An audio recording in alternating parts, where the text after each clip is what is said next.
Bonsoir à vous tous. Bienvenue à la séance ordinaire du Conseil municipal de la Ville de Mascouche, tenue bien sûr à huis clos, compte tenu que la Ville de Mascouche est en zone rouge. Le 13 octobre 2020 à 19h au 3038 chemin Sainte-Marie à Mascouche. Ils sont présents M. Roger Côté. Présent. M. Eugène Jolicoeur. Présent. Mme Louise Forêt. Présente. M. Stéphane Enfield. Présent. M. Bertrand Lefebvre. Présent. M. Don Monahan. Présent. Mme Annie Mayou. Présente. M. Gabriel Michaud.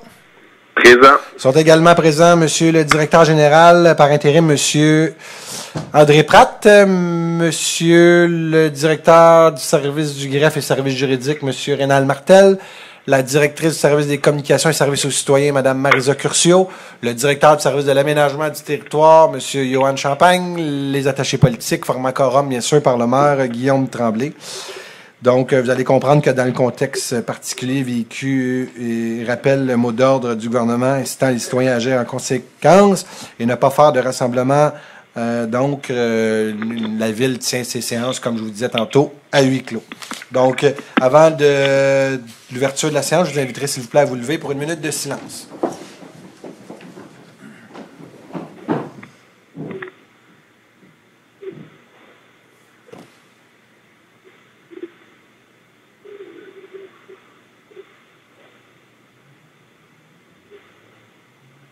Merci. N'oubliez pas, les élus, de bien mettre votre téléphone sur le silence si vous n'avez pas la parole. De mémoire, c'est étoile 4, je pense, pour mettre le silence. De mémoire, on me dit ça. Donc, assurez-vous de bien mettre votre téléphone sur le silence. Donc, en premier lieu, il est proposé d'accepter l'ordre du jour et c'est proposé par? Proposé Roger Côté. Appuyé par Don Monahan. C'est adopté à l'unanimité. Donc, vous allez me permettre de revenir sur des sujets qui ont été questionnés à la dernière séance. Tout d'abord, la question de M. Raoul Quentin concernant la vente du lot 6 328 628 sur l'avenue de la Gare. Dans un avant-contrat avec la Ville, le propriétaire de ce lot s'engage à vendre le lot à la Ville de Mascouche à condition que la Ville trouve un acheteur à son prix et conditions. Est-ce que la loi sur les cités et villes permet à la municipalité d'agir à titre d'intermédiaire dans le cadre de la vente d'un immeuble terrain appartenant à un particulier? Vous allez comprendre, puis il y a plusieurs questions qui c'est vraiment légal aujourd'hui, donc c'est la séance de Maître Martel. Plusieurs réponses qui vont venir. Donc, compte tenu que la question concerne l'aspect légal, je vais laisser le soin à Maître Martel d'y répondre.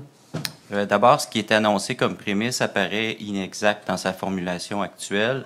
Et pour le reste, la Division du développement économique, agissant de concert avec la Direction du service des affaires juridiques, est tout à fait en droit de jouer le rôle qui est le sien et qu'elle exerce aux fins de promouvoir l'activité économique.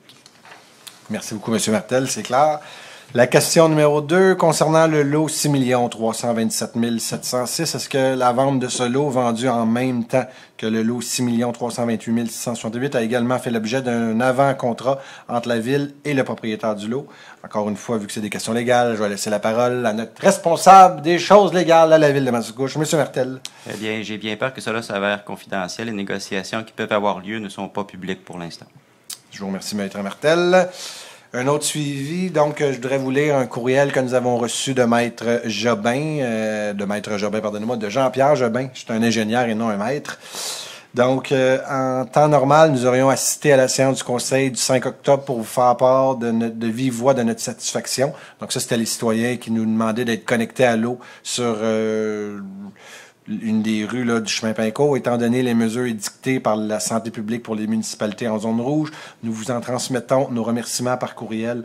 En effet, conformément à votre engagement lors de la séance du 21 septembre dernier, nous avons reçu dès le 23 septembre notre permis de branchement à l'aqueduc et nous avons maintenant accès à l'eau potable. C'est un grand soulagement pour toute ma famille et nous vous en remercions. Nous tenons également à remercier le conseiller M. Michaud et le service du génie et la Ville de Mascouche qui ont grandement collaboré dans notre dossier. Nous vous souhaitons une bonne journée. C'est signé par M. Jean-Pierre et Mme Guylaine de la rue Northview. Donc, ça nous fait plaisir. Puis je remercie bien sûr M. Pratt qui avait pris l'engagement, bien sûr, de répondre à cette demande des citoyens. Finalement, vous allez comprendre que j'ai des questions avant la séance, mais aussi des questions pour après la séance. Je vais toutes y répondre en même temps. Comme ça, personne ne pourra dire que j'en ai oublié parce que des fois, je pourrais faire l'autre jour et oublier des questions. Fait qu'on va toutes les faire en même temps. Donc, là, j'en ai hâte de M. Collin et de M. Quentin. Je vais juste m'assurer parce que pas me tromper entre les deux. Donc, Quentin, Raoul Quentin. Donc, 3200 avenue de la Gare, un terrain d'une superficie de 936 111 pieds carrés dans un secteur en plein développement valant au bas mot 9 millions, car le pied carré se vend présentement à 10 $. Avec la décontamination, la valeur au rôle d'évaluation était de 159 000 $. Depuis la décontamination de septembre 2019, référence la revue, la valeur est restée la même. Considérant l'importance que la Ville accorde au partage équitable entre les citoyens au niveau de la taxation, voulant que chacun fasse sa juste part, j'aimerais savoir si la Ville a déjà pris action ou a l'intention de prendre action à très court terme pour une révision de la valeur au rôle d'évaluation du terrain situé au 3200 avenue de la Gare. Merci. Quand je pose une question, je veux juste être clair que ce n'est pas le maire qui pose cette question-là, je suis le citoyen qui pose la question. Fait que je veux juste que ça soit clair. Donc, la réponse du maire maintenant. Le processus d'évaluation des valeurs foncières est encadré par la loi sur l'évaluation foncière. Le rôle d'évaluation est remis à jour à tous les 3 ans afin de tenir compte de la valeur du marché. 2021 sera la dernière année du rôle et ce terrain refera l'objet d'une réévaluation comme l'ensemble de vos propriétés. Question numéro 2 de M. Quentin.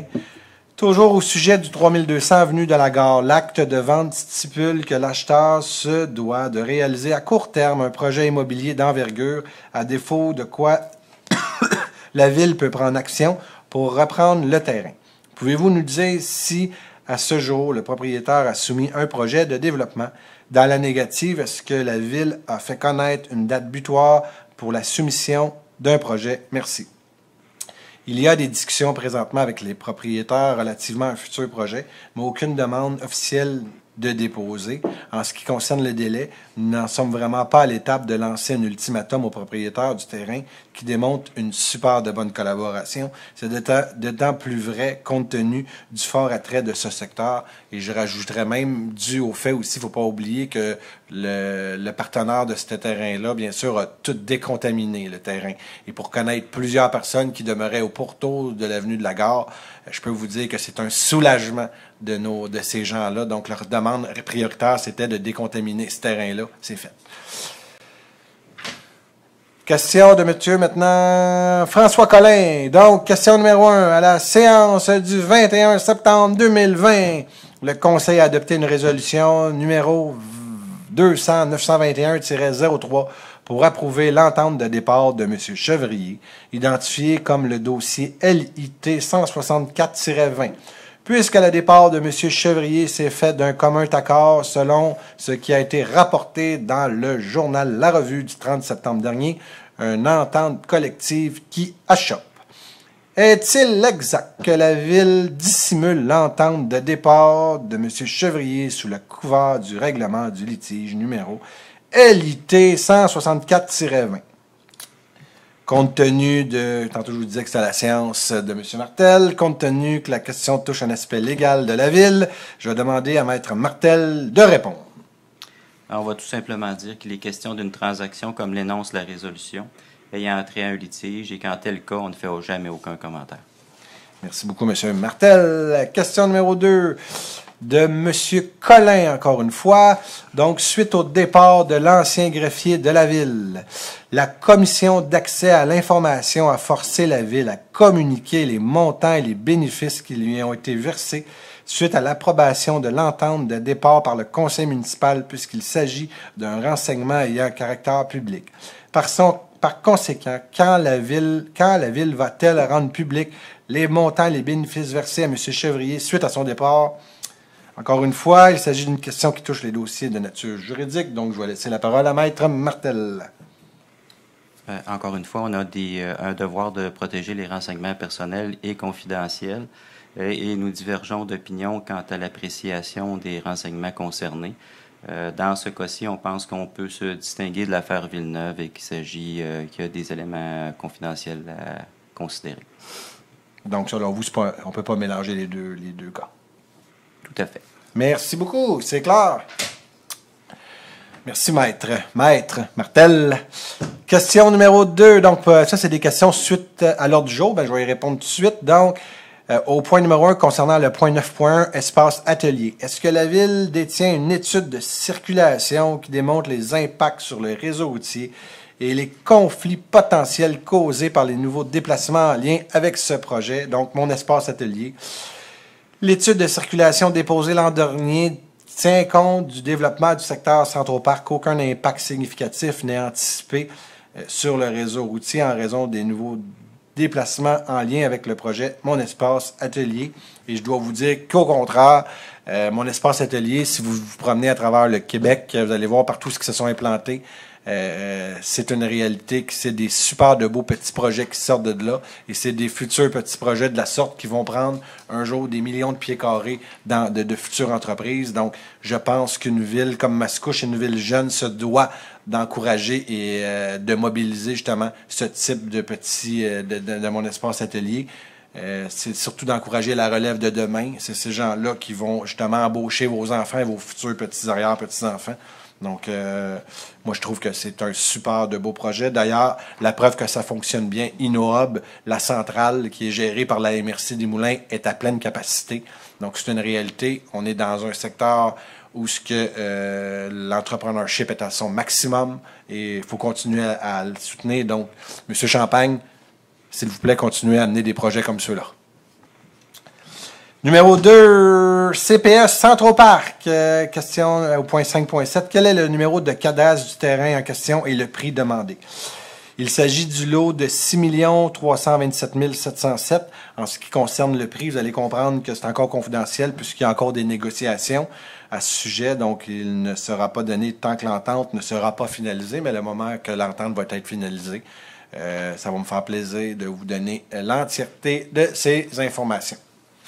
Donc, je vous remercie beaucoup de vos questions. Et comme je vous ai dit, vous pouvez nous écrire beaucoup de questions. On aime ça vous entendre. Et merci beaucoup à les gens. Aussi, vous avez des commentaires positifs à faire. J'ai bien aimé le commentaire quand on a des questions, mais je pense qu'une ville, c'est pas juste du négatif, c'est aussi du positif. Donc, je vous invite à tous et toutes, quand vous avez quelque chose qui va bien, de le partager.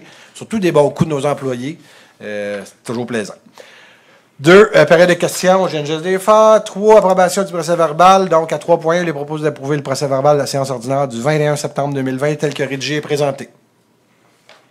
Proposé Annie Mailloux. Appuyé Gabriel Michaud. C'est adopté à l'unanimité. Approbation du procès-verbal de la séance extraordinaire du 5 octobre. Donc, il est proposé d'approuver le procès-verbal de la séance extraordinaire du 5 octobre 2020, tel que rédigé et présenté. Proposé Louise Forêt. Appuyé Stéphane Enfield. C'est adopté à l'unanimité. À 4, au niveau de la direction générale, à 4.1, il est proposé que soit confirmé l'engagement de la Ville à payer sa part des coûts admissibles au projet et à payer les coûts d'exploitation continue de ce dernier, à assumer toute hausse du budget de fonctionnement généré par le projet et à ne pas accorder de contrat relatif à des coûts directs avant l'obtention de la lettre de l'annonce du ministre, d'autoriser M. André Pratt, directeur général par intérim, et Mme Denise Arsenault, chargée de projet de développement culturel, à agir au nom de la Ville de Mascouche, à signer tous les documents relatifs dans le but d'obtenir ce soutien financier. Propose Gabriel Michaud. Appuyé Annie Mailloux. C'est adopté à l'unanimité. Donc, si on parle, mon Dieu, on dirait que je suis en train de muer, je m'excuse. Ici, on parle d'une demande de subvention de 7 millions de dollars dans le cadre de l'aide au développement des infrastructures culturelles. Donc, c'est une enveloppe partagée entre le fédéral et le provincial. C'est un projet qui s'inscrit justement dans le cadre du programme visant à soutenir la relance économique du milieu culturel. Je vous le disais la dernière fois, on cogne à toutes les portes pour aller chercher des subventions. On a hâte, là. Je vais vous dire que là, j'aime ça signer des lettres, puis j'aime ça faire des demandes officielles, puis j'ai demandé à tout le monde d'avoir un baluchon. Mais là, on a hâte d'avoir du concret dans cette réalité-là. On le dit, ça fait assez longtemps qu'on attend, trop longtemps même qu'on a attendu pour le manoir, pour avoir des subventions. Et je tiens à le répéter parce que j'entends beaucoup de choses, là. Premièrement, dans le projet du domaine seigneurial, il y a 3 bâtiments. La dernière fois, je l'ai spécifié. Oui, le manoir va être démoli. Pourquoi? Parce que, malheureusement, vous avez vu l'état qu'il est présentement, donc c'est une réalité. Est-ce qu'on va conserver 1 mur, 2 murs, 3 murs? Tout va être évalué, puis ça va l'être d'ailleurs dans les dans les prochaines semaines. On attend justement d'avoir des subventions. Mais il faut comprendre pourquoi il n'est pas encore démoli. Vous n'avez encore la preuve aujourd'hui parce que les subventions, on peut aller chercher des subventions pour faire une démolition.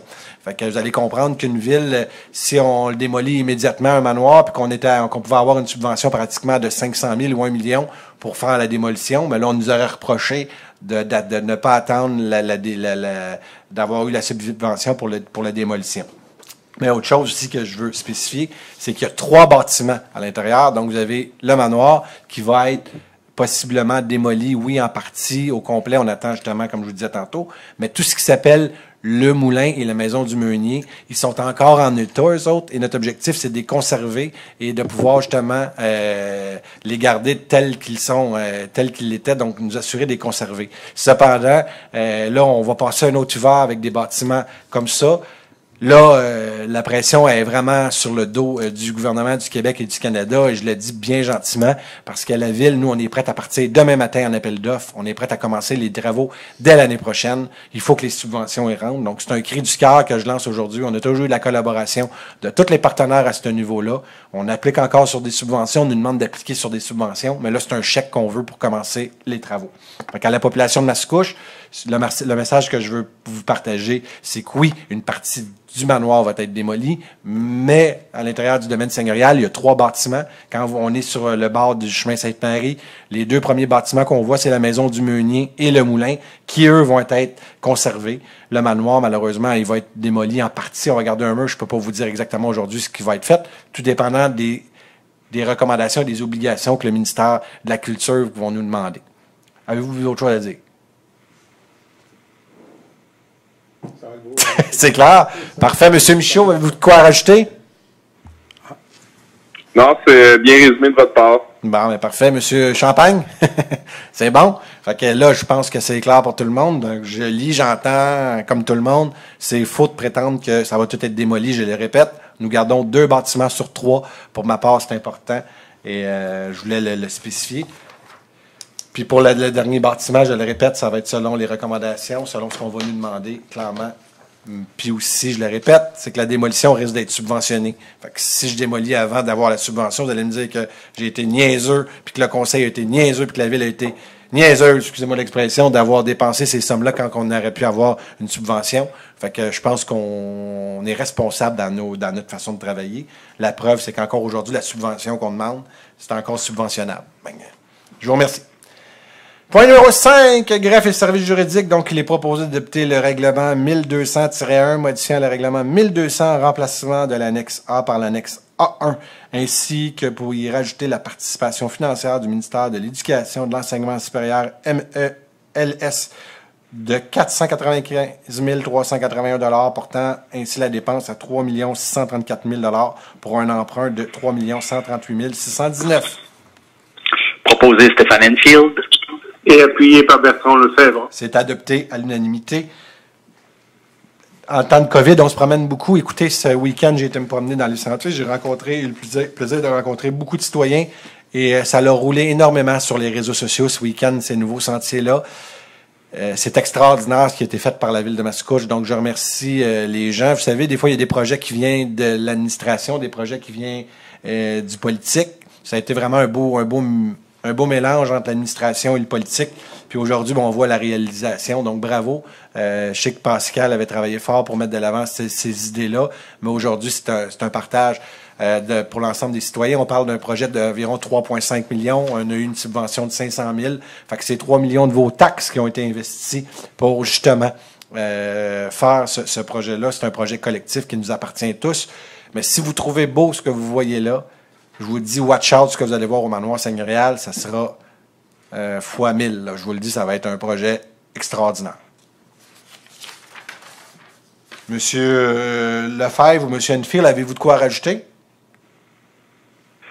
Absolument pas, à part le fait que c'est effectivement très très joli, très beau, très accessible et très plaisant de se promener dans ces nouveaux sentiers.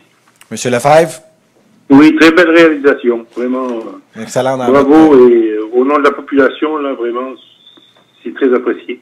Bon, ben parfait, merci beaucoup. Et aussi, vous dire, on a eu quelques... Puis d'ailleurs, on en a parlé tantôt en séance de travail concernant les poubelles. On a eu plusieurs... Puis ça, vous soyez assurés qu'on va passer le message, ça soit réglé. C'est la seule lacune de ce week-end. Mais disons que moi, je vais vous partager mon humeur. J'étais fier. J'étais fier de voir que les citoyens mettent ça dans les poubelles. Je veux dire, on aurait pu avoir peur de voir que ça traîne à gauche et à droite. Au contraire, tout était... Donc, on voit que notre population est propre, que notre population veut s'assurer de mettre les choses aux bons endroits.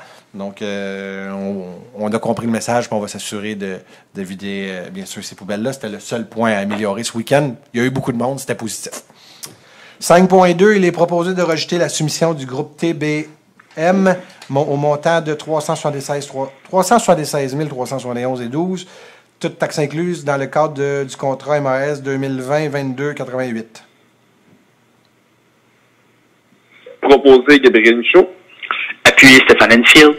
C'est adopté à l'unanimité, donc le contrat répondait pas vraiment à nos prétentions, donc on va retourner en appel d'offres rapidement, je pense, hein, d'ici la fin de l'année, monsieur le DG.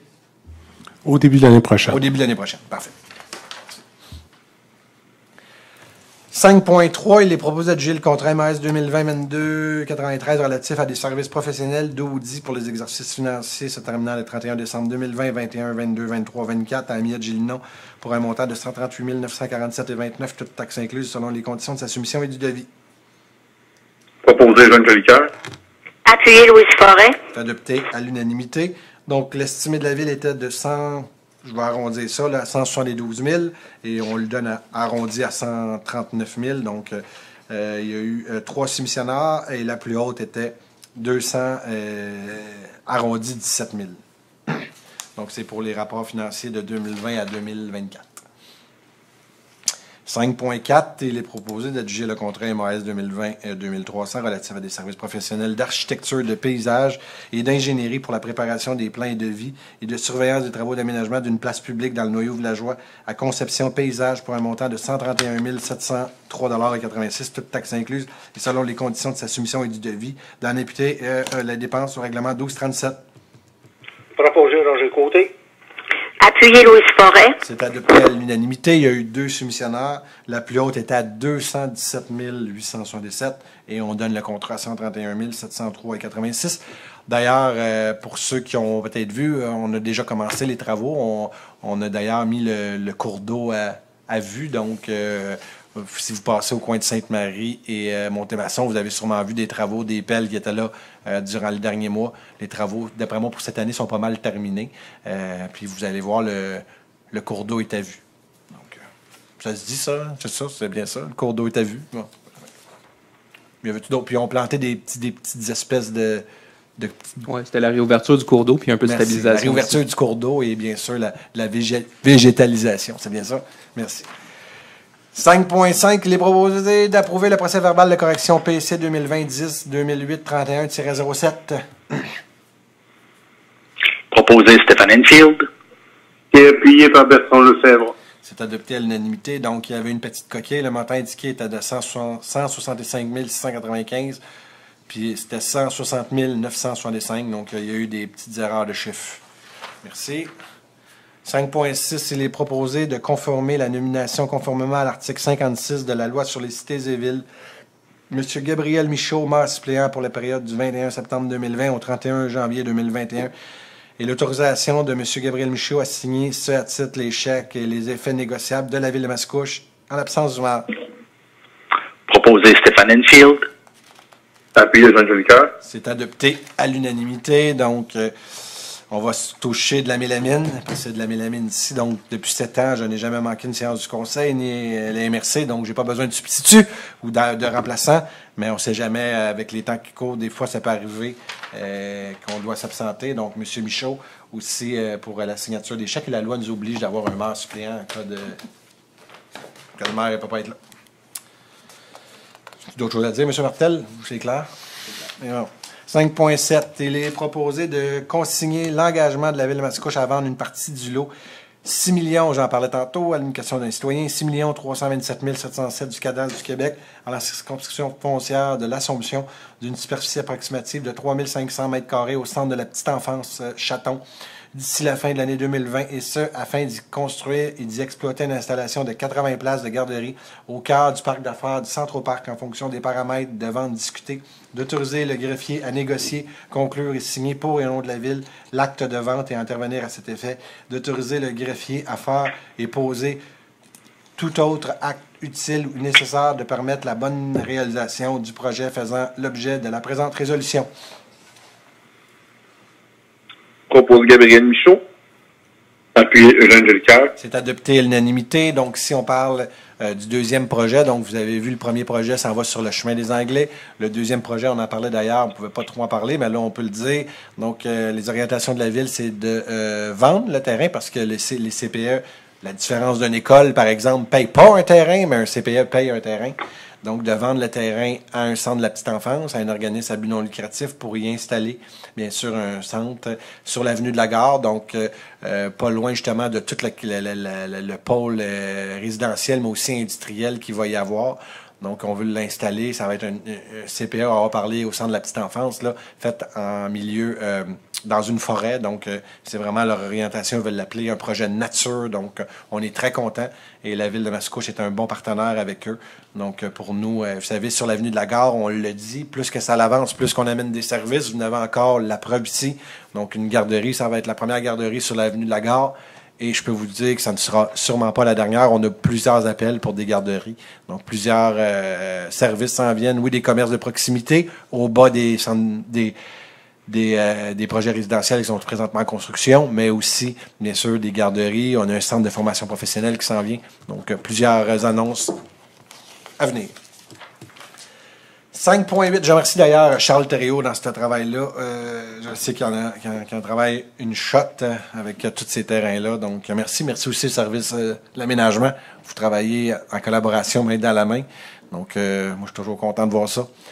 5.8, il est proposé de modifier l'affectation des sommes prévues à la résolution 2008-3107 pour l'octroi d'un contrat MAS 2020-2287 concernant les services professionnels pour l'architecture du paysage et d'ingénierie pour la préparation des services et les travaux d'aménagement d'un nouveau parc dans le secteur du Jardin du Coteau de la manière suivante: règlement 1250, 39 940 et règlement 1273, 121 024 et 84.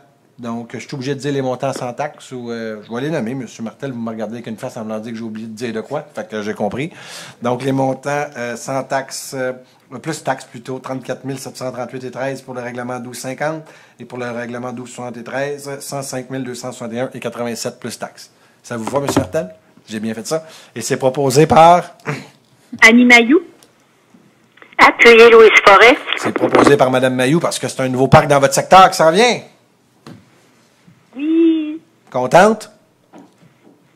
Vraiment contente. C'est très attendu par les gens du quartier.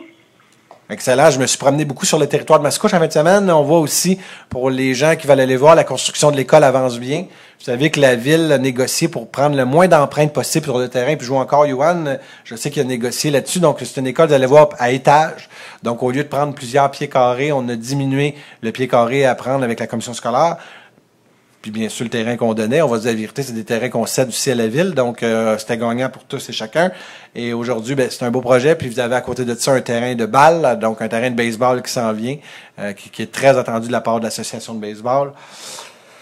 Donc, c'est des bons investissements qui s'en viennent dans votre secteur, Mme Mailloux. Je sais que ces gens-là ont hâte. Puis avec le parc école, ici, on est en négociation avec le parc école là, pour pouvoir utiliser le soir, la fin de semaine, les modules de jeu qu'ils vont avoir dans l'école. Bon, là, 6 points, il ne faut pas que je lis tout ça, là. OK, non, c'est bon. 6 au niveau des finances, 6.1, parce que si vous voyez la page, j'ai des chiffres à lire, mais il est proposé que demande soit faite pour que... Je recommence. J'ai une phrase à lire, puis j'ai de la misère à aller. Donc, il est proposé que demande soit faite à ce dernier de mandater Service de dépôt et de compensation CDS, Inc. pour l'inscription en compte de cette émission. Proposé Don Monahan. Appuyé Roger Côté. C'est adopté à l'unanimité. Donc, si on parle de l'adjudication de 24 727 000 d'émissions d'obligations à valeur mobilière Banque Laurentienne à un taux de 1,44072. Je pense qu'il y a beaucoup de personnes qui pourraient avoir une hypothèque à ce taux-là. On serait vraiment content. Donc, tant mieux pour la ville de Mascouche. Vous savez, quand on a des meilleurs taux, c'est à l'avantage de tous et chacun. Donc, ça, c'est Mme Jacques, Luce Jacques, qui est notre trésorière, et tout son service qui travaille fort. Il y a eu 4 soumissionnaires. Le plus haut taux était 1,45 840. Donc, on voit que la compétition dans les banques est beaucoup plus serrée que dans les ingénieurs. Donc, on est content. C'est à l'avantage de la ville de Mascouche, bien sûr. Donc, merci beaucoup. Puis, je le répète, donc c'est un peu pour ceux qui nous écoutent à la maison. Donc, c'est un peu quand vous réhypothéquez votre maison à tous les 5 ans, vous renégociez un taux. Mais nous autres, la ville, à tous les 5 ans, on a des règlements d'emprunt donc, qui sont à renouveler. Donc, la liste, tantôt, je vous disais, toutes des listes, c'est tous des numéros à renouveler. Donc, c'est tout standard. Merci, M. le greffier, j'ai bien fait ça? Merci. 6.2, il est proposé d'approuver la liste des chèques émis en conformité avec le règlement numéro 1265 pour les mois de septembre 2020, représentant la somme de 6 779 259,49 à même le Fonds des activités financières. Proposé Stéphane Enfield. Et appuyé par Bertrand Lefebvre. C'est adopté à l'unanimité. 6.3, il est proposé d'approuver la liste des comptes à payer pour le mois de septembre 2020, représentant la somme de 215 924,79 à même le Fonds des activités financières. Proposé Louise Forêt. Appuyé Annie Mailloux. C'est adopté à l'unanimité. 6.4, il est proposé de prendre acte des dites listes. Proposé Don Monahan. Appuyé Roger Côté. C'est adopté à l'unanimité. 6.5, il est proposé de prolonger pour l'année 2021 le contrat MAS 2018-2100 relatif à l'achat de fournitures de bureaux pour l'ensemble des services pour l'année 2021 pour un montant approximatif de 40 000 $, toutes taxes comprises, à l'entreprise Hamster, une marque de Novexco Inc., selon les conditions de sa soumission et du devis. Proposé Stéphane Enfield. Et appuyé par Bertrand Lefebvre. C'est adopté à l'unanimité. Donc, pour la période de août 2019 à août 2020, l'IPC était de 0,4 %. Donc, les renouvellements se font avec l'IPC du mois de septembre, connu plus tard au mois d'octobre. Point numéro 7, au niveau de génie, il n'y a aucun point. Numéro 8, informatique, il n'y a aucun point. Numéro 9, aménagement du territoire. Monsieur Champagne, préparez-vous. Bon. C'est encore le PPC-moi, là. C'est la dernière fois que je le lis, là. PPC-moi. Donc, à 9.1, il est proposé que le préambule fasse partie intégrante de la présente résolution d'adopter en vertu du règlement 1231 la résolution visant à permettre la construction de 2 bâtiments à vocation commerciale et industrielle en 2 phases sur les lots distincts et servant à l'allocation de petits espaces de travail selon le concept de l'entreprise Mon Espace Atelier sur les lots 6328 666 et 6328 667 cadastre du Québec, circonscription foncière de l'Assomption à titre de projet particulier de construction, de modification ou d'occupation d'un immeuble, de permettre que le projet déroge à certaines dispositions prévues dans les règlements d'urbanisme de la ville de Mascouche et à cette fin d'autoriser le requérant à procéder en fonction les paramètres simplement exposés à la présentation qui a procédé et de ce qui est plus amplement exprimé au dispositif détaillé soumis pour cette résolution dont tous les élus déclarent avoir entièrement pris connaissance et dispensent de la lecture intégrale, d'ordonner au requérant de respecter les conditions spécifiques exposées dans cette résolution, d'ordonner au requérant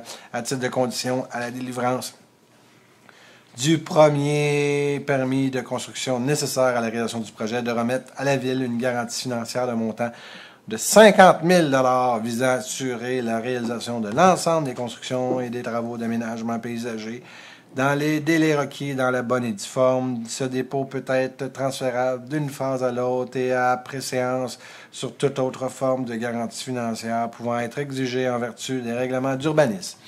D'ordonner au requérant d'obtenir un permis de construction spécifique à chacune des 2 phases de construction du projet. D'ordonner au requérant quant au délai de réalisation du projet A. De débuter les travaux de construction de la première phase dans les 12 mois suivant l'entrée en vigueur de la présente résolution. B. De compléter les travaux d'aménagement paysager prévus à chaque phase de réalisation dans les 6 mois suivant la fin des travaux de construction de chaque bâtiment. En cas d'impossibilité de compléter les travaux à cause des conditions climatiques, le délai supplémentaire pourra être accordé jusqu'au 15 juin suivant. C. que le projet tel que présenté au document en annexe soit réalisé en totalité dans un délai de 48 mois suivant l'entrée en vigueur de la présente résolution, d'ordonner que le projet respecte, si aucune dérogation spécifique n'a été accordée par la présente résolution, toute autre norme prescrite dans un règlement d'urbanisme de la ville, la présente résolution entre en vigueur conformément à la loi. Proposé par Dan Monahan. Appuyé Roger Côté. C'est adopté à l'unanimité. Monsieur Champagne, allez-y, mettez plus d'entrain que moi. Je sais que vous êtes capable. Merci, Monsieur le maire. Je vais essayer. En fait, on va être bref quand même. On est vraiment à l'adoption finale, comme on le mentionnait, au niveau du projet. PPC moi, en fait, pour des bâtiments vocation industrielle de type Mon Espace Atelier. Essentiellement, le PPC moi, on le rappelle, là, c'est pourquoi la résolution est longue. C'est vraiment qu'on vient mettre en place un zonage spécifique pour la réalisation du projet. Donc, c'est vraiment la résolution du conseil qui vient tenir en foi et lieu, en fait, de zonage, d'où, en fait, la lourdeur un petit peu des fois de la procédure. On voit, en fait, la réalisation du projet qui va s'implanter à proximité du futur centre de formation professionnelle. Donc, c'est vraiment deux structures qui font... Il y a des portions en condo industriel et d'autres portions également qui vont être implantées en bureau. On voit l'architecture et finalement l'implantation. Donc, on parle d'environ 80 unités d'espace industriel et vocation bureau dans le cadre de la réalisation du projet. Pouvez-vous revenir, madame, juste à deux... Moi, je trouve ça tellement cool, ce qui s'en vient de notre Centroparc. Faut le partager sérieusement. Revenez encore un peu, là. Oui, là. Donc, vous voyez où ce que vous avez à la flèche, c'est justement les deux espaces pour mon atelier. Et à votre gauche, donc, ce que vous voyez un peu envers... vers Paul. Donc c'est le futur centre de formation professionnelle. Donc, il faut comprendre que des jeunes vont peut-être sortir de ce centre de formation professionnelle pour s'ouvrir des entreprises, vont juste être à côté. Donc, je pense que toute cette dynamique-là qui va être créée, puis vous allez avoir au Porto, juste à côté, un centre de la petite enfance. Donc, je pense que c'est vraiment un donc ça, c'est à l'externe du Centroparc. Donc, vous avez oui, ça fait partie du Centroparc, là. Mais ce que je veux dire, c'est que c'est pas l'ancien feu terrain de l'aéroport. On est vraiment au Porto. Donc, ça fait juste démontrer, oui, il y a tout le terrain du feu aéroport qui est en effervescence présentement, mais tout ce qui est alentour. Donc, je peux vous dire bravo, puis c'est une belle fierté collective qu'on va avoir l'arrivée. Puis je le dis souvent, c'est ce genre de projet-là, puis je vais le dire, ça allait souvent à Terrebonne. On va se le dire la vérité, là, aujourd'hui. Mais les orientations qu'on a prises dans les 5 dernières années, c'est la première fois qu'on va voir autre qu'une école primaire et secondaire à Mascouche. On va avoir un centre de formation professionnelle chez nous. À quelque part, le travail qu'on a fait dans les dernières années doit avoir porté ses fruits. Et moi, je peux vous dire, c'est une belle réalisation là, de la ville de Mascouche. Le centre, mon atelier qui s'en vient aussi. Donc, bravo, bravo, bravo. Écoutez, Johan, je l'étudie assez. On est vraiment content. Lâchez pas votre bon travail. Merci. 5 à 9.2. Il est proposé... Puis là, j'aimerais ça que vous passiez le message à votre monde encore une fois. Je sais que vous l'envoyez, puis je reçois toujours les copies en copie conforme, là, mais je suis content. Vous savez, dans les villes, là, la politique de proximité dans les villes, on reçoit beaucoup, des fois, des claques à la gueule. Les employés municipaux, on reçoit beaucoup aussi. Mais il faut le dire quand ils font des bonnes choses. Des fois, on le dit parce qu'ils oublient de ramasser des fois des vidanges dans une poubelle, c'est une chose. Mais, je veux dire, ça, je pense, c'est minime versus tout ce qui se passe dans une ville, et vous n'avez des exemples. Vous voyez pas le travail qui est mis à l'intérieur, puis c'est toutes des fourmis qui travaillent au niveau de la ville. Donc, bravo, Johan, à l'ensemble de ton équipe. 9.2, il est proposé d'approuver le procès-verbal du comité consultatif d'urbanisme de la séance ordinaire du 15 septembre 2020 avec réserve le cas échéant, à l'exception des recommandations numéro...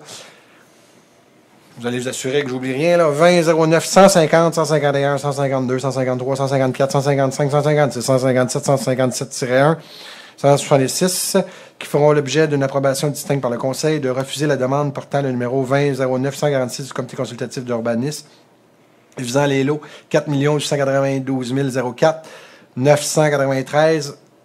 Non, je recommence. 4 892 004 004, 4 894 993, 4 894 994. Ça vous va, là? Oui. Okay. Relativement à une demande de modification réglementaire, car les lots ciblés sont localisés dans une zone à vocation agricole, ainsi que dans une zone agricole permanente, telle qu'établie par la loi sur la protection du territoire agricole et des activités agricoles alors que l'agrandissement de l'usage demandé n'est pas autorisé dans cette zone.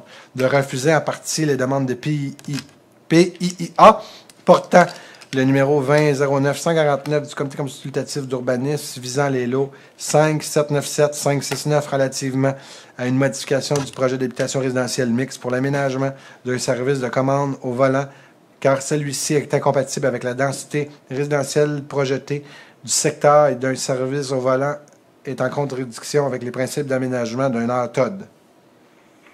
Proposé Roger Côté. Appuyé par Don Monahan.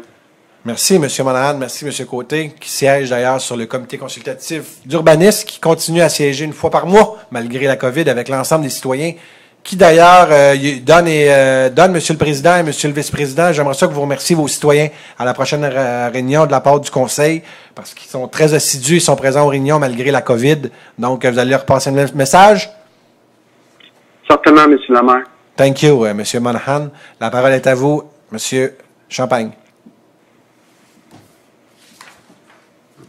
Ben, il n'y avait rien de précis au niveau du procès-verbal, en fait. Là. On va peut-être plus aller avec la demande d'usage conditionnel. Parfait, excellent. Voulez-vous expliquer, par exemple, le refus? Je pense que c'est important pour juste être capable de l'expliquer pour être certain que les gens... Parce que les gens pensent qu'on accepte toujours tout. Ben, ils vont voir que des fois, il y a des demandes qu'on refuse. Allez-y. C'était clair, la résolution, mais venant de votre bouche, des fois, c'est peut-être plus clair. En fait, pour la demande, effectivement, de modification d'un usage, il y avait une demande, en fait, pour l'agrandissement d'un îlot déstructuré pour essentiellement une entreprise qui est établie. Or, l'usage n'était pas autorisé d'emblée dans la zone, donc on trouvait que c'était pas en faveur, en fait, d'aller augmenter la superficie potentielle à même la zone agricole. Donc, l'usage étant déjà en droit acquis, ça aurait été un petit peu illogique de venir aller augmenter les superficies conséquentes, d'où le refus qui a été demandé. C'est plus clair. Merci. 9.3. Là, il y a une présentation. Donc, il est proposé d'accorder la demande d'usage conditionnel pour les lots. C'est pas un lot. Ah oui, ça, c'est une belle fierté. Ça, c'est un beau travail, ça, encore. Vous voyez, là, on parle du Centroparc. Là, on s'en va dans le noyau villageois. Donc, l'usage conditionnel pour le 1075 Montémasson sur réserve que les conditions énumérées à la recommandation du Comité consultatif d'urbanisme 20-09-166 soient respectées et réalisées conformément au règlement en vigueur, et ce, par le propriétaire des lieux. Proposé Don Monahan. Appuyé Roger Côté. C'est adopté à l'unanimité. Donc, un nouveau commerce qui vend des produits artisanaux provenant d'artisans québécois. Donc, en lien avec le panier bleu qu'on parle à travers le Québec. Mais là, on va l'avoir chez nous à Mascouche, dans notre noyau villageois. Donc là, on parlait... Là, vous voyez, on avait 3 grands projets à Mascouche. Hein? C'est le Centroparc qui va bien, c'est le noyau villageois. Là, on a le manoir, puis le domaine seigneurial. Je l'ai dit tantôt, il faut que nos 3 projets avancent. Là, c'est le gouvernement du Québec, puis le fédéral qui doivent nous aider là-dedans. Donc, on a hâte de partir ça. On est prêts, nous, soyez assurés. La parole est à vous, M. Champagne. Merci, M. le maire. En fait, vous avez beaucoup dit ce qu'il en était. Une nouvelle. En fait, ce qu'il faut comprendre, c'est qu'à l'intérieur du noyau villageois, il y a certains usages qui ont été autorisés, mais toujours sous le principe d'un usage conditionnel, ce qui nous permet au niveau de la ville d'avoir un petit peu plus à la fois de flexibilité, mais aussi d'encadrement pour autoriser des usages. Donc, évidemment, un usage qui est très intéressant pour le secteur. On voit la localisation du projet qui va s'implanter au 1075 Montémasson et le bâtiment en question. Donc, on est vraiment dans, effectivement, des produits d'artisans à vocation écologique également, donc du volet agroalimentaire, vêtements, accessoires, produits différents. Donc, très content de les recevoir au niveau de la ville. Vous savez, des fois, on parle, excusez-moi l'expression, mais de la COVID. Bon, on dit, l'économie. Vous savez que Mascouche, moi je vous le dis, on roule le pied dans le plancher. Et on écoutait le gouvernement du Québec. Vous avez vu les projets à gauche et à droite. C'est une réalité et on se doit de faire rouler l'économie, on se doit de faire travailler notre monde. Il n'y a pas de petits projets, il n'y a pas de gros projets. On a tous des projets, puis on les suit à la lettre. D'ailleurs, j'ai eu la chance de discuter avec cette dame-là qui a hâte d'ouvrir et elle veut ouvrir avant le temps des fêtes. Donc, vous allez pouvoir aller l'encourager pour acheter vos cadeaux de Noël. Et c'est une entreprise qui est déjà dans le Vieux-Terrebonne. Donc, tantôt, je parlais de Terrebonne, ils font des bons coups. Ils ont eu des belles entreprises. Donc, c'est une belle entreprise du Vieux-Terrebonne qui s'agrandit, donc qui va ouvrir aussi, mais qui va avoir, de mémoire, dans le Vieux-Terrebonne, elle a environ 60 artisans locaux. Et là, je vois ici, ou 45 par rapport à 60, du moins, on va en avoir beaucoup plus dans notre noyau villageois. Donc, c'est vraiment un beau projet. Puis, je vous invite fortement à aller l'encourager. D'ailleurs, il va sûrement avoir une ouverture officielle bientôt. Bon, on vous souhaite la bienvenue, madame, et merci d'avoir choisi notre ville. Puis, merci de faire rouler notre économie, puis d'embaucher des gens, parce que c'est du monde qu'on enlève des routes quand ils travaillent chez vous. 9.4, il y a une présentation aussi, j'imagine? Je regarde mon employé, Danny Franche, qui m'a vraiment pas bien aidé aujourd'hui. Donc, on va avoir un petit meeting après. Donc, à 9.4, il est proposé d'accorder les dérogations mineures selon les recommandations portant les numéros 2009, 150, 151, 152, 153, 155 et 157.1 du comité consultatif d'urbanisme avec réserve le cas échéant. J'aurais le goût de vous dire, M. Franche, au moins mon texte est assez imprimé, assez en gros. Je suis capable de le lire. Donc, la parole est à vous, M. Champagne. Merci, M. le maire. Donc, étant donné effectivement la situation, on va défiler il y a 6 dossiers de dérogation mineure qu'on va défiler. Toujours la même procédure qui est mise en place, c'est-à-dire que les gens peuvent communiquer à l'avance les questionnements ou commentaires qu'ils ont, étant donné que les dérogations mineures et les visuels conséquents sont publiés sur le site Web dans le cadre du contexte de COVID. Donc, première dérogation mineure, on est dans un dossier d'une demande qui comprend 2 volets pour un escalier en cours latéral au 2966 chemin Sainte-Marie. Le commerce Labine, en fait, qui est établi à cet endroit-là. Pour des questions de sécurité, ils doivent faire, en fait, un deuxième accès au niveau du bâtiment, ce qui fait en sorte que ça nécessite la mise en place d'un escalier, d'une part, en cours latéral, qui mène à l'étage, chose qui n'est normalement pas autorisée au niveau du zonage, et une galerie projetée à 0,83 m au lieu de la distance de 1,5 m qui est normalement demandée. On comprend que c'est un bâtiment qui est déjà existant et que c'est pour une question de sécurité. Donc, une recommandation favorable de la part du comité. Deuxième dossier, cette fois-ci, on est au 1115 chemin Pincourt. Il faudrait juste que je le demande officiellement, monsieur. C'est moi qui vais vous ramener à l'ordre, c'est rare. Donc, est-ce qu'il y a des citoyens qui vous ont envoyé des demandes ou à cet égard? Non, en fait, j'aurais pu préciser, il n'y avait aucune demande ou commentaire qui avait été formulé dans le cadre des 6 dossiers. Merci beaucoup. Merci, monsieur le maire. Donc, le deuxième dossier, on est sur le 1115 chemin Pincourt. En fait, cette fois-ci, on vise une demande d'opération de lotissement. On voit la localisation du terrain et des terrains adjacents également. Donc, l'environnement en question. La demande vise en fait une subdivision, ce qui fait en sorte la demande de la dérogation mineure, en fait, c'est 2 éléments. D'une part, le terrain n'a pas la largeur minimale sur la profondeur minimale exigée au niveau règlement. En fait, peut-être préciser, les terrains sont extrêmement longs et suffisamment larges, sauf que la disposition réglementaire prévoit que cette mesure-là doit être faite en continu et parallèle à la rue. Donc, étant donné les angles sur le chemin Pincourt, il y a une dérogation mineure qui a été demandée. Même chose au niveau des angles. Habituellement, on a des lignes parallèles par rapport à la rue. Cette fois-ci, on va être à des angles de 67 et 113 degrés respectivement, donc contraire à la disposition réglementaire. Encore une fois, pas de commentaires ou de questionnements qui ont été formulés et c'est une recommandation favorable. Parce que la personne veut vendre un terrain pour construire une autre résidence. Prochaine demande de dérogation mineure, cette fois-ci, on est sur l'avenue de la Gare dans le projet Mio Espace de vie, qui est un projet résidentiel mixte avec du commerce au rez-de-chaussée. En fait, c'est au niveau de la construction qu'il y a une demande pour avoir un avant-toit qui excède la distance de 2 mètres qui est normalement autorisée au niveau de la façade. Cette fois-ci, on va être à 3,1 mètres, donc 3090 mm de dépassement. Ce qu'il faut comprendre, en fait, c'est que c'est des portions illustrées en rouge ou est-ce que c'est des marquises, donc des avant-toits, qui vont être beaucoup plus importants pour la vocation commerciale du rez-de-chaussée. Donc, en soi, c'est intéressant. Avez-vous dit 3,1 mm? 3,1 mètres. OK, excusez, c'est ça. 3090 mm, mesure très précise, mais bon, on est à 3,1 mètres au lieu du 2 mètres autorisé. Vous aviserez qu'Allemand va aller mesurer avec son tape. C'est bon. C'est noté. Donc, encore une fois, une recommandation favorable. Pouvez-vous juste revenir en arrière? Revenez. Tantôt, je vous disais, sur l'avenue de la Gare, on arrivait avec des commerces de proximité. Vous le voyez. Donc, tout au bas, l'orientation, c'est d'avoir vraiment des commerces de proximité pour, même si vous pointez, les gens ne le voient pas à la maison. Donc, c'est juste pour être certain que les gens comprennent. Donc, au bas de ces bâtiments-là, c'est des commerces de proximité pour les citoyens qui demeurent au pourtour. Donc, au lieu de s'en aller, par exemple, sur la Montée-Masson, aller faire l'épicerie, notre objectif à terme, c'est qu'il y a une petite épicerie qui est là, une petite pharmacie, donc de donner vraiment des services de proximité. Il faut comprendre aussi qu'avant l'arrivée de ces commerces-là, eux autres, ça leur prenait un bassin de population grand. Dans toutes les TOD au Québec, quand les commerces de proximité arrivent, c'est parce qu'il y a 4-5 000 personnes qui y résident. On était environ à 3 000 présentement résidents. C'est bien ça, M. Champagne, environ qu'on était. Donc là, avec tout ce qui s'en vient, je veux dire, là, ça commence à être intéressant. Puis on parle de rentabilité pour ces entreprises-là, avec surtout qu'on a vécu présentement, donc il faut aller chercher une certaine rentabilité pour ces commerces-là. Mais je peux vous dire, ça va bien aussi de ces gars-là, mais on va travailler fort pour amener des services de proximité pour ces gens-là. Et je le sais que pour M. Jolicoeur, qui est le conseiller de ce quartier-là, pour lui, c'était vraiment important, même c'était un engagement de lui quand il s'est promené. N'est-ce pas, M. Jolicoeur? Absolument. Les gens sont très heureux de savoir qu'est-ce qui s'en vient. Parfait, excellent. Avez-vous d'autres choses à dire? Pas pour ce volet-là, on va juste continuer avec les autres dérogations. Merci, je voulais juste spécifier des petites choses. Merci. Allez-y. C'est à vous. Donc, 700, cette fois-ci, une demande encore de dérogation mineure pour l'emplacement des conteneurs. On est au 700 720 Montémaçon, donc des condos à cet endroit-là.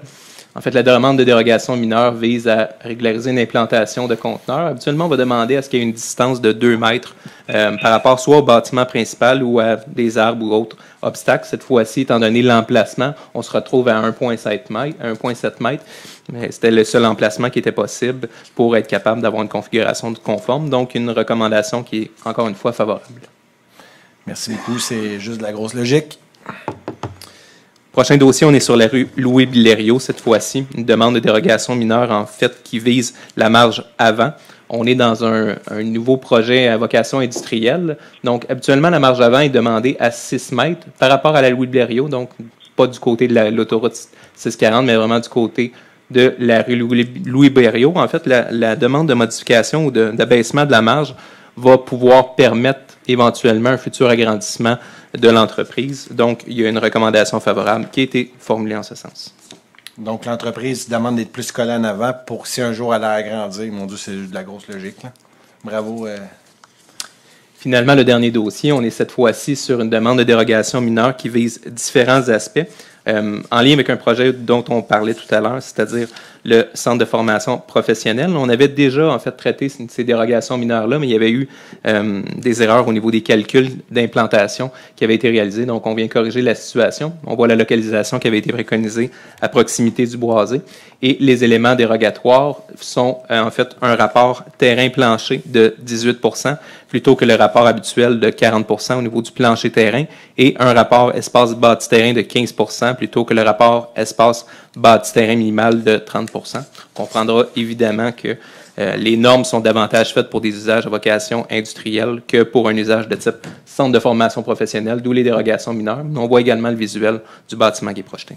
Recommandation favorable, encore une fois. CFP, est-ce que vous savez... Merci. Il y a des gens qui ont pris... il n'y a pas personne qui était en désaccord avec ça. Est-ce que on sait le CFP puis mon espace atelier, est-ce que vous savez s'il commence cette année ou il commence au début de 2021? On l'a dessus, Mon espace atelier, ils ont bon espoir de pouvoir commencer cette année. Wow. On attend la confirmation. Parfait. Puis le CFP, on n'a pas... Oui, selon l'échéancier, il devrait commencer probablement plus au printemps au niveau du centre de formation. Mais ça veut dire 2021. C'est bon. Mais ils vont venir chercher le permis cette année. C'est bon. Redis environnement et développement durable, il n'y a pas de point. Service de police. Que j'ai fait? J'ai pas entendu. Monsieur le maire, on n'a pas voté le dernier point. C'est C'est correct, là. On se calme à la maison. Hein? On se calme à la maison. Monsieur Côté? C'est proposé par? Roger Côté. Appuyé par Don Monahan. C'est bon. Je vous taquinais, Monsieur Côté, vous le savez, là. Ah. Point numéro 11, au niveau du service de police. Je suis rendu à 11.1. Donc, il est proposé d'approuver la participation de la Ville au projet pilote programme PAIR, présenté par la Centrale nationale de surveillance PAIR, le CNSP, d'approuver l'entente précitée à intervenir entre la Centrale nationale de surveillance PAIR et la Ville de Mascouche, d'autoriser le directeur du service de police de la Ville de Mascouche à signer la dite entente. Proposé Stéphane Field. Monsieur Jolicoeur? Appuyez Eugène Jolicoeur. Et c'est adopté à l'unanimité. J'avais le greffier qui me regardait avec des yeux en me disant est-ce qu'il est encore là? Il est plus là. Il est encore là. Vous savez, ils sont tous là, monsieur le greffier. Donc, ici, on parle d'un projet d'appel automatique pour les personnes âgées vivant seules. Il s'agit d'un projet pilote qui débutera à la signature de l'entente jusqu'au 31 mars 2021. La contribution de la Ville est la présence policière lorsque les alertes sont reçues. Un super beau projet, d'ailleurs, pour nos aînés, des fois les plus vulnérables, qui sont seuls à la maison. Donc, ils reçoivent des appels, être certains que tout va bien. Super beau projet. On fait des belles choses au Québec. 11.2. Il est proposé d'autoriser la création d'un poste temporaire de capitaine aux normes professionnelles et au développement organisationnel, d'autoriser le service des ressources humaines à mettre sur pied le processus d'embauche, de majorer le budget d'exploitation annuel du service de police. Proposé Stéphane Enfield. Et appuyé par Bertrand Lefebvre. C'est adopté à l'unanimité, donc on parle d'un nouveau poste temporaire de 2 ans pour épauler, bien sûr, la direction du service de police. 11.3, il est proposé d'autoriser et de ratifier un deuxième renouvellement pour l'année 2021 du contrat MAS 2018-21-87 relatif à la gestion de la population animale adjugée initialement à Le Berger Blanc Inc. par la résolution 18-12-10-36 selon les termes et conditions de sa soumission déposée le 26 novembre 2018 et du devis. Proposé par Bertrand Lefebvre. Appuyé Eugène Jolicoeur. C'est adopté à l'unanimité, donc c'est un renouvellement à coût nul.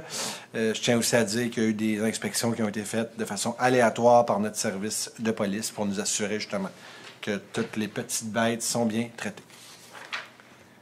Point numéro 12, aucun. Point de prévention des incendies, aucun. Point numéro 13, à 13.1, il est proposé d'approuver le protocole d'entente intervenir entre la Ville de Mascouche et le ministère des Transports par lequel le ministère s'engage à déneiger, à déglacer les bretelles d'entrée des sorties d'autoroute 25 Nord à la jonction du chemin Sainte-Marie et en contrepartie, le service des travaux publics, bâtiments, parcs et espaces verts de la Ville de Mascouche engage à livrer une quantité de sel à l'entrepôt du ministère pour la valeur de 19 987,20 taxes incluses, d'autoriser le directeur du service des travaux publics, bâtiments, parcs et espaces verts à signer le protocole d'entente entre la Ville pour et au nom de la Ville de Mascouche.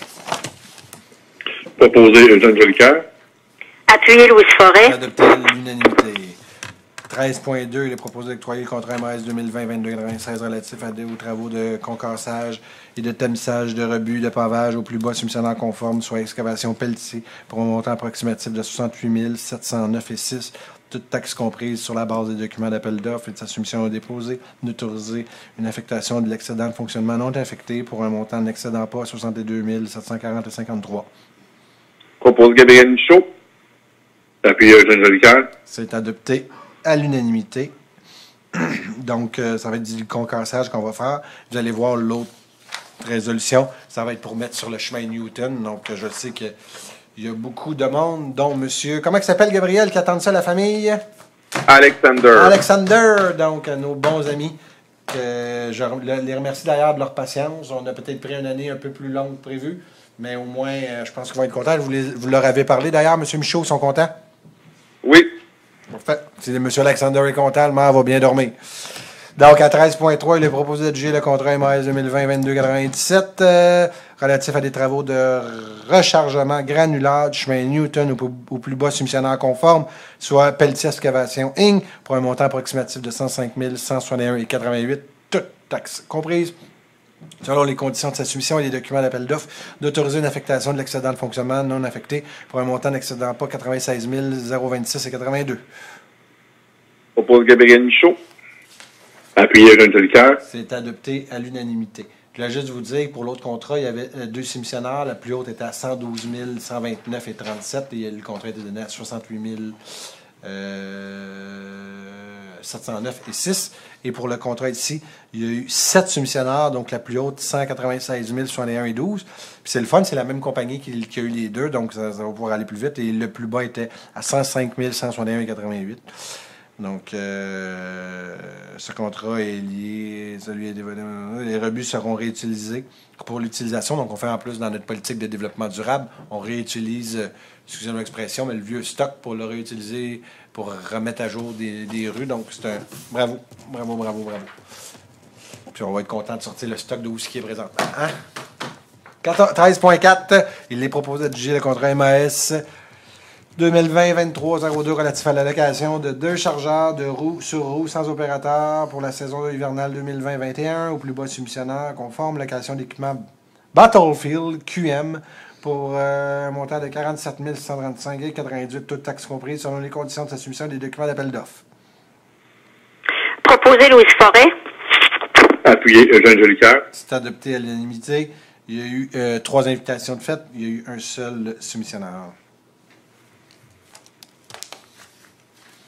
13.5, il est proposé de prolonger d'une année, soit au 1er janvier au 31 décembre. Là, c'est tous des renouvellements pour les ménages. Là. Donc là, vous allez les voir, je vais vous les lire assez vite. C'est tous des renouvellements, mais c'est tous des réseaux différents. Donc, je vais les lire. Fait que si vous pensez que je lis vite, c'est parce que on va y passer rapidement. 13.5, c'est tout des renouvellements. Là, il est proposé de prolonger d'une année, soit du 1er janvier au 31 décembre 2021. Le contrat MAS 2016-1989 relatif à l'entretien ménager du service de prévention des incendies, du service du génie, du service des ressources humaines et de la tour de communication radio pour l'année 2017-2018-2019 pour un montant annuel approximatif de 30 134,91, toute taxe incluse adjugée à l'entreprise Entretien Leblanc, selon les conditions de sa soumission du devis et de la présente résolution. Proposé Stéphane Enfield. Appuyé Annie Mayou. C'est adopté à l'unanimité, donc ici, c'est une augmentation, c'est tous des renouvellements à l'IPC. Donc, la même chose, maintenant, on est rendu pour les mêmes dates, mais on est rendu au contrat MAS 2016-1990 relatif à l'entretien ménager des locaux de l'Hôtel de Ville, la salle du conseil, la gestion des bâtiments, et pour l'année 2017-2018-2019, avec 2 options de renouvellement l'année 2020-2021 pour un montant approximatif de 42 400 et 61 sous, toute taxe incluse dans l'entreprise Entretien Leblanc, selon les conditions et de sa soumission du devis. Monsieur Monahan. Appuyé. Proposé, excuse, pardon, Monahan. Appuyé Roger Côté. C'est adopté à l'unanimité. Là, je veux bien confirme, on renouvelle pour les 2 années de suite. On renouvelle juste une année, ça fait votre bonheur. Vous ne voulez pas le renouveler tout de suite pour 2 années? Vous aimez ça que je les lis? J'ai compris. À 13.7, il est proposé de prolonger pour une seconde année, soit au... Non, mais ça, si vous voulez une année... C'est 2 années? Monsieur le greffier, ça vous va? Ça va à tout le monde. Les élus aussi, c'est correct, c'est pour les 2 ans. Donc, il est proposé de prolonger une seconde année, soit du 1er janvier au 31 décembre 2021. Monsieur le maire, oui. je vais juste apporter une précision. Ouais, c'est des contrats qui étaient renouvelables sur 2 ans, mais on a déjà renouvellé pour renouvelle pour 2021. Le 1er décembre au 31 décembre. Moi, dans ma tête, on est encore en 2019. Excusez-moi, c'est beau. Fait que, on va me coucher à soir en 2020. Donc, le contrat MAS 2016-1991 relatif à l'entretien ménager des locaux du Centre René Lévesque sportif, du Centre sportif René Lévesque pour 2017, 2018, 2019 avec 2 années d'options, renouvellement 2020 et 2021, qu'on s'en vient renouveler là présentement pour un montant annuel par approximatif de 52 492,78, toute taxe incluse à l'entreprise Armex Inc., selon les conditions de sa soumission du devis. Proposé Annie Mayou. Appuyé Louise Forêt. Renouvellement IPC, encore une fois, c'est adopté à l'unanimité. 13.8, il est proposé de prolonger d'une seconde année, soit du 1er janvier au 31 décembre 2021, le contrat MAS 2016-1992 relatif à l'entretien ménager des locaux de la Maison de la Culture et du 2865 chemin Sainte-Marie pour un montant annuel approximatif de 14 572,78, toute taxe incluse à l'entretien Leblanc, selon les conditions de sa soumission et du devis.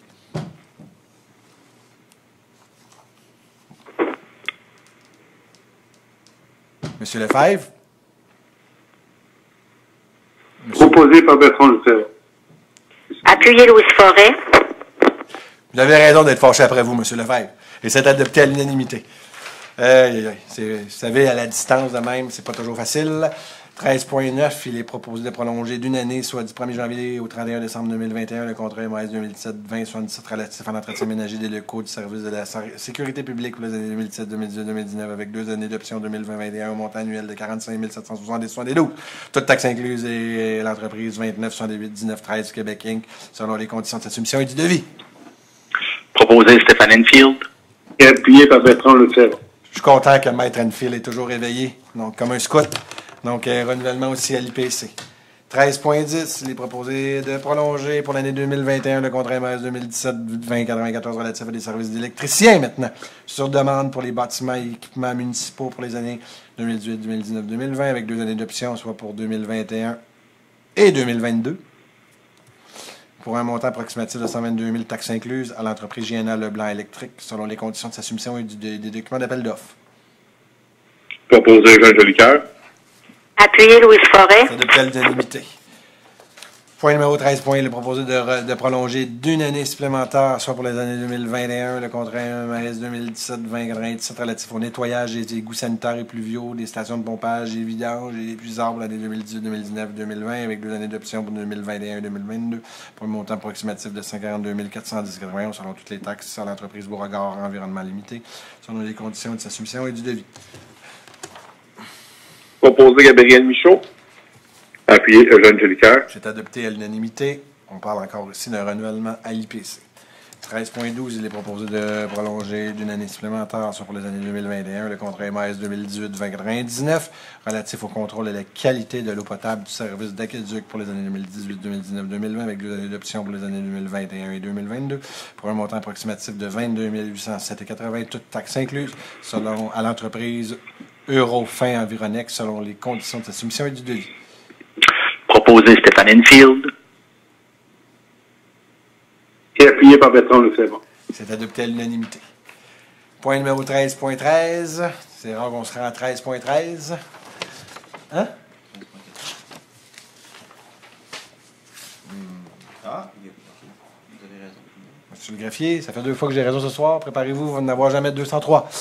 À 13.13, il est proposé de prolonger d'une année supplémentaire, soit pour l'année 2021, le contrat MS 2018-21-19 relatif à la fourniture et à la livraison des pierres concassées et de pierres abrasives pour un montant approximatif de 127 850 .00. Donc, 50 $ juste, toutes taxes incluses, selon l'entreprise TNT Inc., selon les conditions de sa soumission du devis.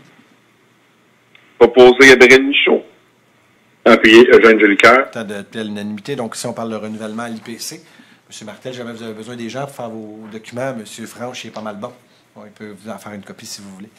À 14, au niveau des ressources humaines, à 14.1, il est proposé d'approuver le rapport de la directrice du service des ressources humaines daté du 30 septembre concernant des embauches.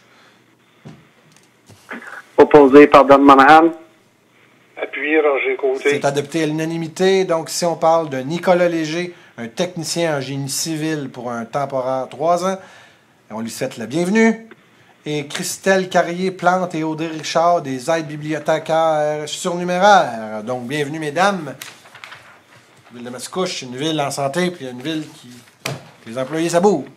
14.2, il est proposé d'approuver le contrat de travail intervenir entre Mme Isabelle Côté, par lequel la Ville retient les services de cette dernière pour agir à titre de coordonnatrice administrative au service de police à compter du ouvert le 14 octobre 2020 et d'autoriser le maire et la directrice du service des ressources humaines à signer ce contrat pour un nom de la Ville.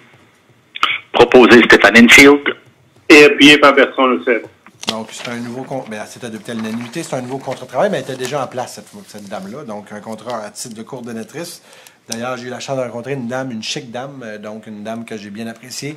Et bien sûr, on souhaite une bonne retraite à M. Goulet qui s'en va à la retraite.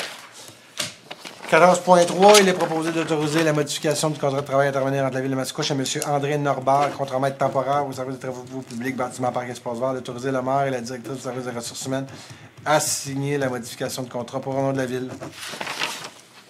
Proposé Eugène Jolicoeur. Appuyé Annie Mailloux. C'est adopté à l'unanimité, donc c'est une modification d'un contrat pour inclure une protection d'assurance collective. Idée d'invalidité. 15, il n'y a pas de point. 16, il n'y a pas de point. 17, activités sportives, il n'y a pas de point.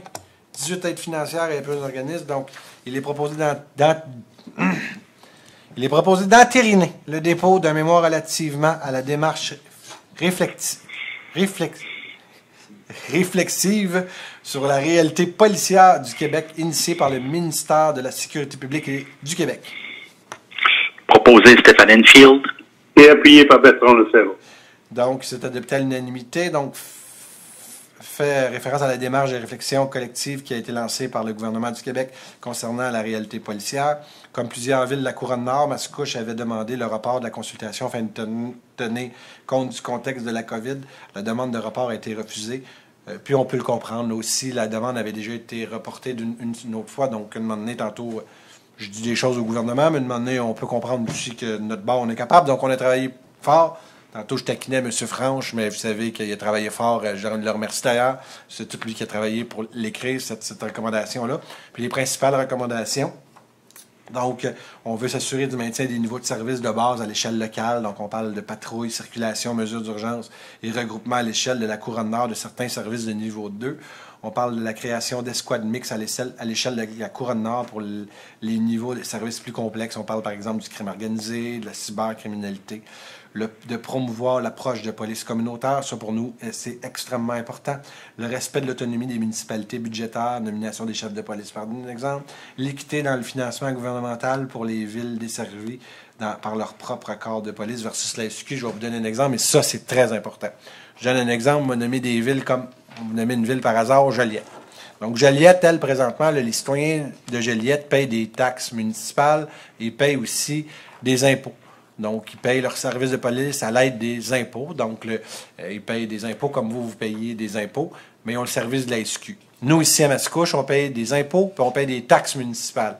Mais à cause qu'on paye des taxes municipales, on paye à même nos taxes municipales le service de police de la ville, mais avec vos impôts aussi, vous payez pour du service de la SQ qu'on n'a pas versus d'autres municipalités.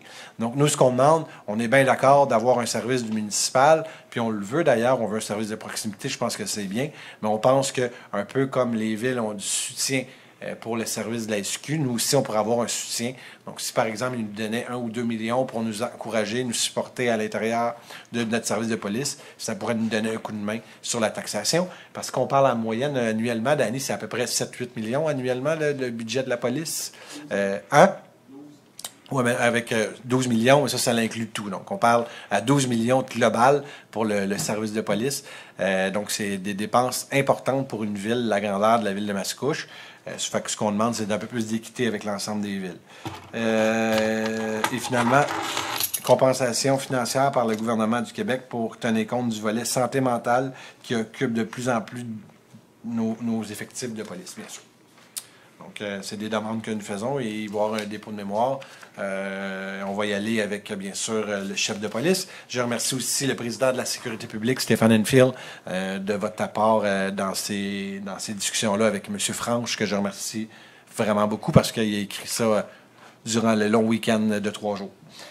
Donc, 18.2, il est proposé d'entériner le renouvellement des candidatures suivants pour les postes de représentants des municipalités de la Couronne Nord au sein des conseils d'administration. Du transport, du réseau de transport métropolitain, M. Normand Grenier, maire de Charlemagne, et M. Jean Bouchard, maire de Mirabel, que la copie authentique de la présente résolution soit transmise à la présidente et à la secrétaire du conseil d'administration de l'EXO, RTM, ainsi qu'à la table des préfets des élus de la Couronne Nord. Propose Gabriel Michaud. Appuyé Louis Forêt. C'est adopté à l'unanimité. Donc, 2 collègues, le maire de Charlemagne et le maire de Mirabel, qui font un travail extraordinaire.